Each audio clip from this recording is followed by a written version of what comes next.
Local 4 Sports with Sports Director Mason Kern.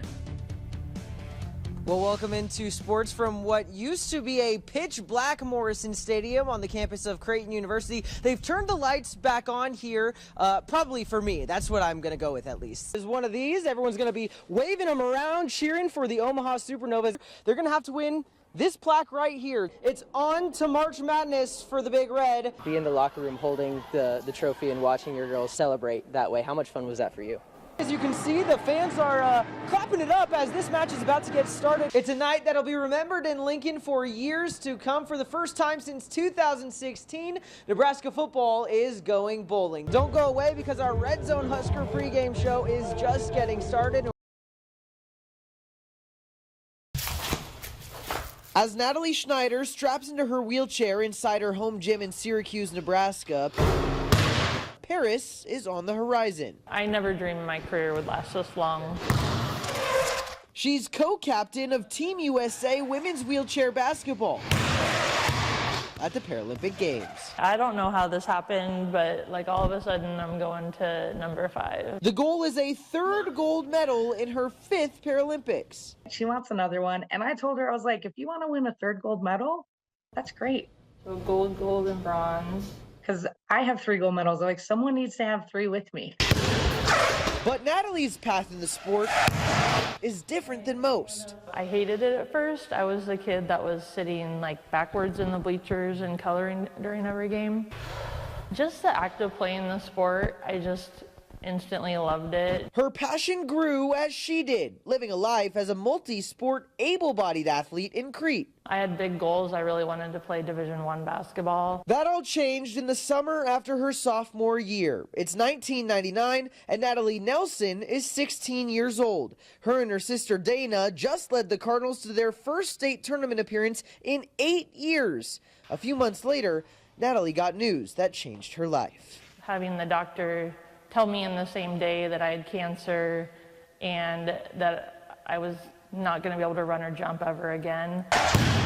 Losing basketball was more devastating to me than the actual cancer diagnosis. Cancer in her femur. Losing that was really kind of losing a sense of myself. It still kind of like makes my gut sink, and there wasn't really much time to deal with it. I just went from being like at this, crazy high. We'd made it to state. I was training hard, looking forward to my next year of high school basketball and high school sports, and I just suddenly couldn't do anything. On April 28th of 2000, she won her fight and life moved forward. I got to have an understanding that's different than anyone else's. Natalie entered the wheelchair basketball space as a late bloomer. After graduating college at Doane, she got introduced following a stint in sitting volleyball. I do remember seeing her and being like, wow, this girl's going to be really good. She has those natural instincts, and she always has. It was putting the wheelchair to use. I knew I loved basketball, but I'd forgotten how much that just fills my bucket. She tried out for the U.S. national team before the 2008 games in Beijing, where she not only made the roster, but won her first gold medal. The very first time that I saw the U.S. flag raised and hearing the national anthem with the gold medal around my neck, that was the most meaningful experience. Saw her from the very beginning, I feel like, to become one of, the biggest powerhouses in the game. And don't count Natalie out for a run to her 6 games in Los Angeles. I feel like I shouldn't say it's the last one, but I really think it is this time. Let's go! Jackson Lipker wears his emotions on his sleeve.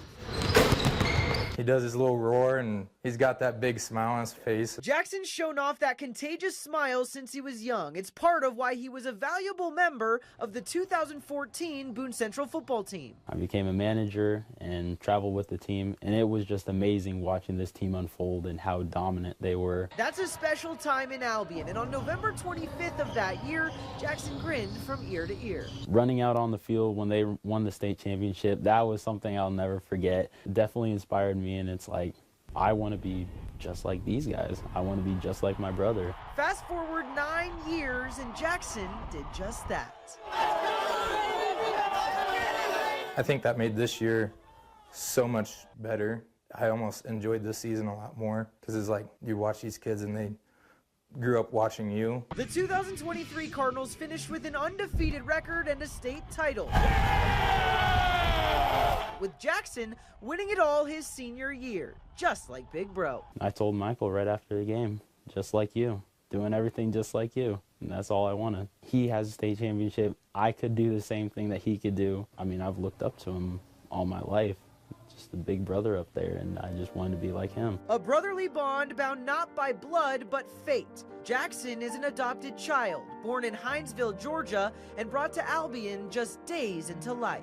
A big thing about adoption to me is how close I am with this family and how close they are with me. Brent and Tracy Libker are Jackson's adoptive parents, a decision they say was made well before he was even in the picture. We knew we always wanted 4 children. We wanted a big family. Found out that after our 2 older children were born that we were unable to have any more children. We talked about it more, and it was a very easy decision. I mean, it was a minute decision. A minute decision, but a years-long process. They found out adding to their family through adoption was difficult. It was an emotional roller coaster. At one point, we were just ready to be done. We were like, this isn't meant to be, and it took a while. I think it's almost 4 years. When it came, it was just like that. Their birth mother chose us, and so it was the day after Mother's Day we found out that we were going to be Jackson's parents. From the time we found out to the time he was born was just a couple weeks. And the rest of the family recalls it like yesterday. I was so excited.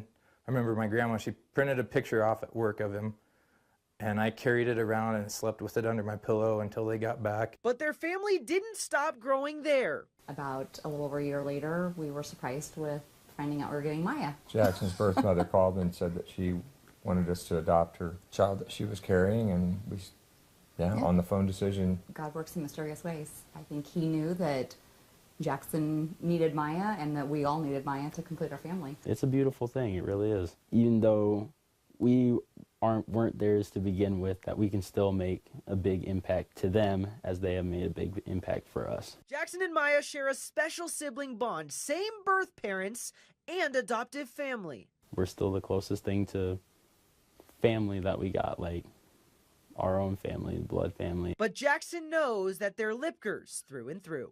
They care about me so much, and they care about Maya so much. We do the best that we can. We want to be the best for them. Reporting in Albion, Mason Kern, Local 4 Sports.